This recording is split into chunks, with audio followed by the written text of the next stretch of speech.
ఒకటే కోరుతున్నా, ఈరోజు ఒక చరిత్ర మంచి కార్యక్రమానికి శ్రీకారం చుట్టాం. ఇలాంటి కార్యక్రమాలు ఇంకా చేసుకోవాల్సిన అవసరం ఉంది.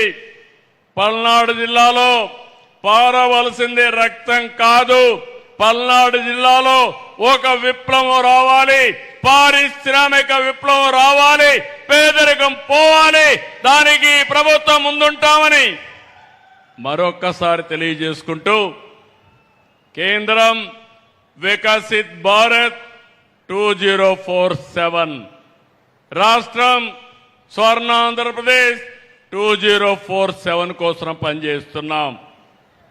2047కి ఈ రాష్ట్రంలో ప్రతి ఒక్కరూ ఆర్థికంగా బాగుండాలని, ఆనందంగా ఉండాలని, ఆరోగ్యంగా ఉండాలని, హెల్తీ వెల్తీ హ్యాపీ సొసైటీ ఉండాలని లక్ష్యంగా పనిచేస్తున్నాం.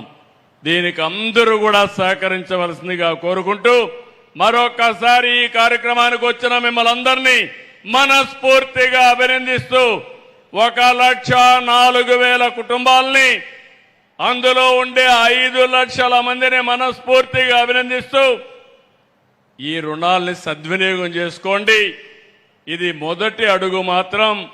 ఇది సరిగా చేసుకోగలిగితే మీ జీవితాల్లో వెలుగు వస్తుంది, మార్పు వస్తుంది.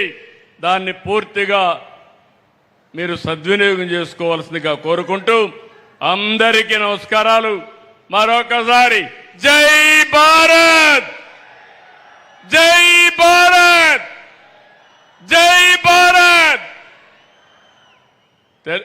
జై తెలుగు తల్లి, జై తెలుగు తల్లి, జై హింద్.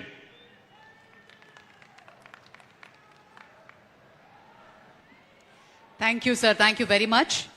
ఈరోజు మరి కార్యక్రమం దేశ చరిత్రలోనే అతిపెద్ద క్రెడిట్ రీచ్ కార్యక్రమంగా మనమంతా జరుపుకుంటున్నాం. లక్షలాది మంది రైతులు, మహిళలు, యువ పారిశ్రామికవేత్తల కలలకు రెక్కలు తొడిగిన ఒక చారిత్రాత్మక ఘట్టం.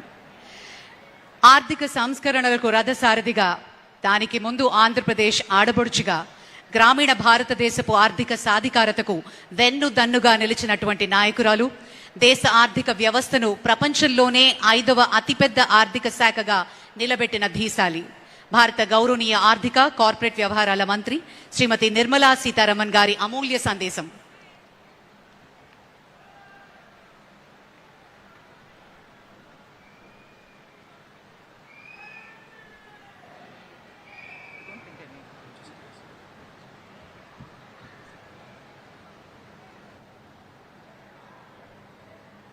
మీ అందరికీ నమస్కారాలు.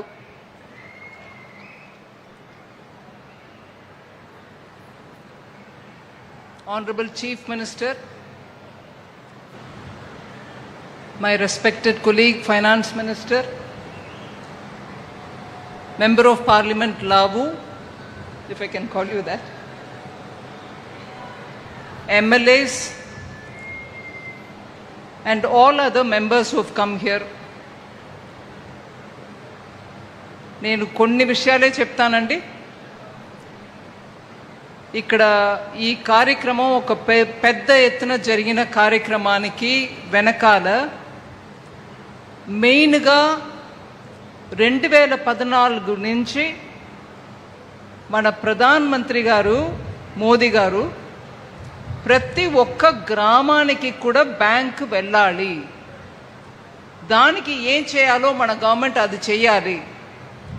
గ్రామం వరకు బ్యాంకు వెళ్ళడం మాత్రం కాదు, అక్కడ ఉన్నటువంటి ప్రతి ప్రజానికానికి వాళ్ళ వృత్తి ఏంటో, అది వ్యవసాయం అవచ్చు, పొలాల్లో పనిచేసేది అయి ఉండొచ్చు, మత్స్యకారులు అయి ఉండొచ్చు, లేదు చేనేత కార్మికులు ఉండొచ్చు, వాళ్ళందరికీ కూడా బ్యాంకు సదుపాయాలు అందుబాటులో ఉండాలి అని ముందు నుంచి చెప్తున్నారు.